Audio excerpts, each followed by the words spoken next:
अब बच्चों आज हम वर्कशीट नंबर 2 को डिस्कस करते हैं। यह वर्कशीट कक्षा 7 के विद्यार्थियों के लिए बनाई गई है, जो कि इंग्लिश विषय पर बनाई गई है। यह वर्कशीट बच्चों को 14 सितंबर 2020 को शेयर की जाएगी। वर्कशीट का जो टॉपिक है वो है द 3 क्वेश्चंस। अब बच्चों अब वर्कशीट को रीड करना शुरू करते हैं। तो सबसे पहले क्वेश्चन नंबर 1 है, match the word with the right picture. बच्चों वर्ड को पिक्चर के साथ मैच करना है। तो यहाँ पर 2 वर्ड है। पहला वर्ड है किंगडम। तो किंगडम के लिए कौन सी पिक्चर है बच्चों? किंगडम का मतलब होता है पूरा साम्राज्य। और दूसरा जो किंग है, किंग का मतलब क्या होता है? राजा। तो देखो बच्चों ऐसे आपको मिलान करना है। तो ये था क्वेश्चन नंबर 1। आगे लिखा हुआ read the passage carefully and answer the question given below.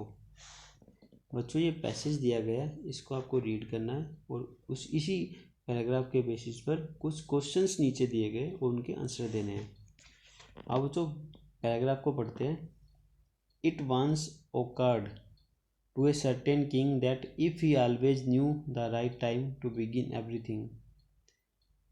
एक बार एक राजा के साथ होता है कि अगर वह जानता है कि किस टाइम पर क्या होगा। If he knew who were the right people, अगर वह जाने कि कौन सा सच्चा आदमी है जो कि उसकी बातें सुनता है, एंड हुम टू अवॉइड, वो किसको उसको अवॉइड करना चाहिए, एंड अबव ऑल, और सभी। If he always knew what was the most important thing, अगर वह हमेशा जाने कि कौन सी चीज़ें इम्पोर्टेंट है करने के लिए। He would never fail in anything he might undertake, अगर वह तीनों चीज़ों का अपना लेता है तो वह कभी भी फेल नहीं होगा। And this thought having occurred to him, और यह जो सोच थी यह उसके साथ घटित होती है, अकर्ड होती है। He had it proclaimed through out his kingdom, तो वह अपने किंगडम साम्राज्य के समय पर वह अनाउंसमेंट करता है। He would give a great reward, कि वह सभी को उनको बहुत ही बड़ा ग्रेट महान रिवार्ड देगा। हु वुड टीच हिम, जो उसको सिखा दे कि क्या सही टाइम है काम करने का, and who are the most है, और कौन उसके लिए ज़रूरी पीपल है, and how he might know what was the most important thing do, और कौन सी इम्पोर्टेंट थिंग है जो कि उसको करनी चाहिए। ये 3 क्वेश्चन है। अगर 3 क्वेश्चन का जवाब उनको कोई दे देगा तो वह उनको ग्रेट रिवार्ड देगा। देखिए बच्चों अब इसी के बेसिस पर क्वेश्चंस को पढ़ते हैं और आंसर्स देते हैं। Question number 2, answer the following questions by choosing the right option.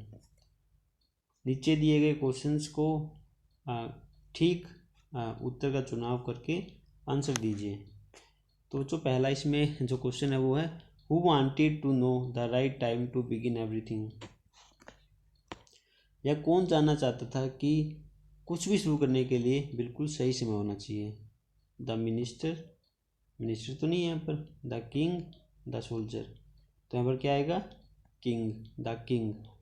King जो राजा था वह जानना चाहता था कि राइट टाइम पे कुछ भी हमें स्टार्ट करना तो राइट टाइम पे ही करें। अगला जो क्वेश्चन नंबर है question number 2, what was the reward for answering the 3 question. 3 questions के लिए क्या रिवार्ड था बच्चों? क्या था? ग्रेट रिवार्ड लिखा हुआ था, ग्रेट रिवार्ड। तो इसमें क्या होगा? गोल्ड भी हो सकता है, land own by the king, land भी दे सकते हैं। तो ये नहीं आएगा इसमें। इन दोनों में से है बच्चों कोई भी एक क्वेश्चन हो सकता, कोई भी एक ऑप्शन हो सकता है, क्योंकि यहाँ पे क्लियरली मेंशन नहीं है कि क्या रिवार्ड दिया जाएगा। थर्ड क्वेश्चन है, the word proclaimed means, proclaim का मतलब होता है बच्चों an announcement by the king, राजा के द्वारा announcement. Question number 4, the king thought if he knew all the 3 answers he would. राजा की क्या सोचती कि अगर उसे इन तीनों प्रश्नों का उत्तर मिल जाए तो वह क्या होगा? नोट फेल एट एनीथिंग, वो कभी भी फेल नहीं होगा। Now comes to question number 3। The 3 questions the king wanted to know were, क्या थे बच्चों?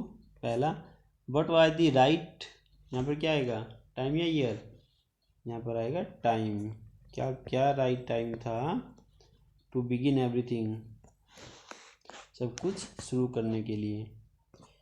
यहाँ पे दूसरा जो नंबर है बबल में जो दिया गया है, who was the right person और मदर टू लिसन टू, क्या सही समय था? तो यहाँ पर आएगा पर्सन।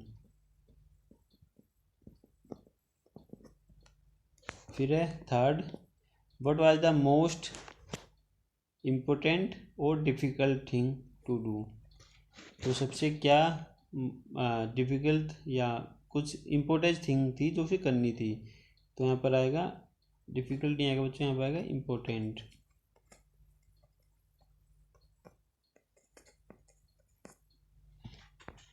तो ये था क्वेश्चन नंबर 3। तो बच्चों आज की वर्कशीट में बस इतना ही था। अगर ये वीडियो आपको अच्छी लगे तो प्लीज़ इसको लाइक कीजिएगा, शेयर कीजिएगा और सब्सक्राइब कीजिएगा। Thank you.